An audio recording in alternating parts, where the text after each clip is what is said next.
राजू अपने आलीशान घर में बैठा हुआ है। बहुत से दास दासियां उसकी सेवा में लगे हुए हैं। सामने नए नए प्रकार के व्यंजन रखे हुए हैं। आनंद आ गया। क्या जिंदगी है मेरी। ये ठाठ बाट, ये लजीज खाने की चीजें, ये आलीशान घर, इसके लिए मैं सदियों से तड़पा हूँ। तभी अचानक राजू सोते हुए अपने बेड से नीचे गिर पड़ता है। राजू अपने एक गरीब से घर में अकेले रहता था। उसके परिवार में कोई नहीं था। धत तेरी की, आज भी सपना ही देख रहा था, पर अब और नहीं। अब तो मैं इस सपने को सच कर कर ही रहूंगा। मैं इस गांव का, पूरे शहर का सबसे अमीर व्यक्ति बन जाऊंगा। अगली सुबह राजू गांव की सैर के लिए निकलता है। अब लगता है हाथ की सफाई से ही सपने पूरे होंगे। राजू जिस किसी के पास भी जाता, उसकी जेब से कुछ पैसे निकाल लाता।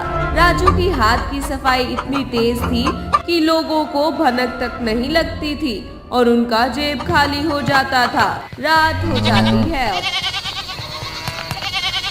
हा हा हा हा हा। देखूं तो आज कितने पैसे कमाए मैंने। वो अपनी पॉकेट से पैसे निकाल कर बेड पे रख देता है। इतने पैसे में क्या होगा। मुझे तो इस गांव का सबसे अमीर व्यक्ति बनना है, वो भी जल्द से जल्द। अगली सुबह पूरे गांव में पंचायत लगी रहती है। राजू वहां जाता है। गांव वालों, गांव में कोई शातिर चोर है। कल उसने बहुत लोगों की पॉकेट को खाली किया है, यहाँ तक कि मेरे पॉकेट पे भी उसने हाथ डाला। इस पंचायत को बुलाने का मकसद आप सबको सतर्क करना है। चोर से बचकर रहिए और जिस किसी पे भी आपको शक हो, उसे पकड़कर मेरे पास लाइए। उस चोर को गांव से निष्कासित किया जाएगा। अब आप सभी यहाँ से जा सकते हैं। सभी वहां से ये सब सुनकर चले जाते हैं। राजू भी ये सुनकर अब अपने नए शिकार की खोज में आगे बढ़ता है। ये लोग मुझे क्या पकड़ेंगे। इतने सालों से चोरी कर रहा हूँ, अब तक तो पकड़ नहीं पाए। दरअसल कल मैंने थोड़ी ज्यादा चोरी कर ली, इसलिए इन्हें संदेह हो गया। लेकिन अब मुझे कुछ बड़ा सोचना होगा। इन गांव वालों के पैसे चुरा कर मेरी भूख नहीं शांत होगी। मुझे कुछ तो बड़ा हाथ मारना होगा। तभी उसे राजमहल दिखता है। राजमहल, हाँ, अब यही एक जरिया है अमीर बनने का। शाही खजाने से मेरी समस्या क्षण भर में दूर हो जाएगी। आज रात मैं राजमहल में चोरी करूंगा। राजू अपने घर को लौट जाता है। रात हो जाती है। सभी गांव वाले सो चुके होते हैं। राजू अपने घर से चोरी चुपके चोर की वेशभूषा में निकलता है और राजमहल की ओर बढ़ जाता है। आज किस्मत साथ दे दे।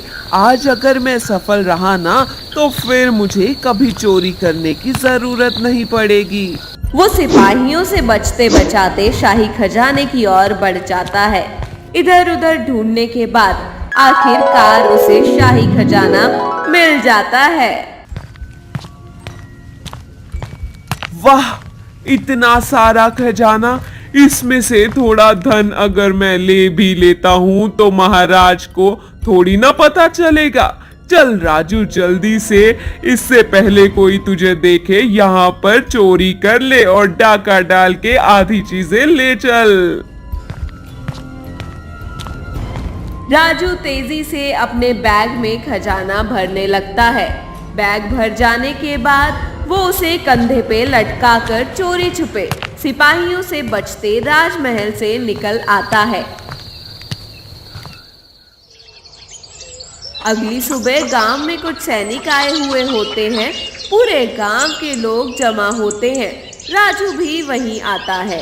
ये भीड़ कैसी है, चलकर देखता हूँ ये क्या हो गया है आज। राजू उसके पास पहुंचता है। सुनो गांव वालों, कल किसी ने राजमहल में शाही खजाने की चोरी की है। महाराज का ऐलान है, जिस किसी ने भी चोरी की है उसके पास आज रात तक का समय है। वो राज दरबार में आकर गुनाह कबूल कर ले, वरना कल पूरे गांव के घरों की छानबीन होगी हर एक घर की तलाशी होगी, पकड़े जाने वाले को मृत्यु दंड मिलेगा। राजू ये सुनकर वहां से घबराकर अपने घर आ जाता है। महाराज तो बहुत क्रोधित है, सारा धन मेरे घर में है। अगर कल तलाशी के वक्त ये धन मिल गया तो मैं जिन सुखों का सपना देख रहा हूँ वो सपना ही रह जाएगा। क्या करूं भगवान, मैं क्या करूं, मैं कैसे निकलूं इस समस्या से। अब राजू अब भी अपने कमरे में बैठा सोच ही रहा होता है।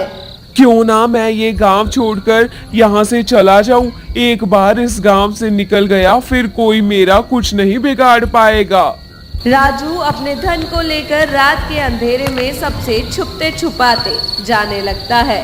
तभी पूरे नगर में सिपाही घूम रहे होते हैं। एक सिपाही की नजर राजू पर पड़ती है। कौन है वहाँ? वहीं रुक जाओ, वरना इस भले के प्रहार से बच नहीं पाओगे। पर राजू उस सिपाही की बात को अनसुना कर वहाँ से भागने लगता है। तभी सिपाही भाले से उस पर प्रहार कर देता है, जिससे राजू गिर जाता है और उसके बैग में रखे गहने भी खजाने भी गिर जाते हैं। सभी सिपाही उसके पास पहुँचते हैं। सिपाहियों की नजर खजाने पर पड़ती है। यही चोर है, चलो इसे महाराज के सामने प्रस्तुत करते हैं। राजकुमार राज दरबार में बैठे हुए हैं। दो सिपाही राजू को और बैग में भरे धन को राजा के सामने प्रस्तुत करते हैं। प्रणाम महाराज, यही वो चोर है जिसने खजाने से चोरी किया है। यह गांव छोड़कर भागने की कोशिश कर रहा था। तुम अपनी सफाई में कुछ कहना चाहते हो? महाराज मुझे माफ कर दीजिए, मेरी गरीबी ने मुझे विवश कर दिया था चोरी करने पर। मैं बहुत जल्द एक अमीर इंसान बनना चाहता था। तुम्हें मौका तो मिला था तुम्हारी गलती कबूल करने का, पर तुमने क्या किया? तुम गांव छोड़कर जाने लगे। तुम्हें अगर माफ कर दूंगा तो गांव के और लोगों को भी चोरी करने की प्रेरणा मिलेगी। तुम्हें दंड तो मिलना ही चाहिए। महाराज मुझसे गलती हो गई, मुझे माफ कर दीजिए। अब से मैं कभी चोरी नहीं करूंगा। तुमने एक गलती नहीं की है राजू, तुमने गलती पर गलती की है। और अगर तुम्हें सच में अपनी गलती का पश्चाताप होता तो तुम सजा से बचने के लिए अपने गांव से भागते नहीं। मैं तुम्हें दंड देता हूँ कि तुम कारावास में 5 सालों तक साफ सफाई और खाना बनाने का काम करोगे, ताकि तुम्हें मेहनत का कमाया समझ में आ सके। सिपाही राजू को राज दरबार से बाहर ले जाते हैं। दोस्तों, इस कहानी से हमें यही सीख मिलती है कि जब हमें पता हो कि हम गलत कर रहे हैं तब हमें रुक जाना चाहिए और सही मार्ग ढूंढना चाहिए, उस पर चलना चाहिए।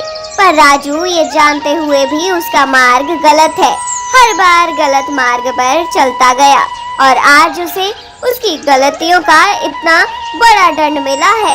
तो दोस्तों, आशा है कि आपको हमारी कहानी पसंद आई होगी। Thanks for watching.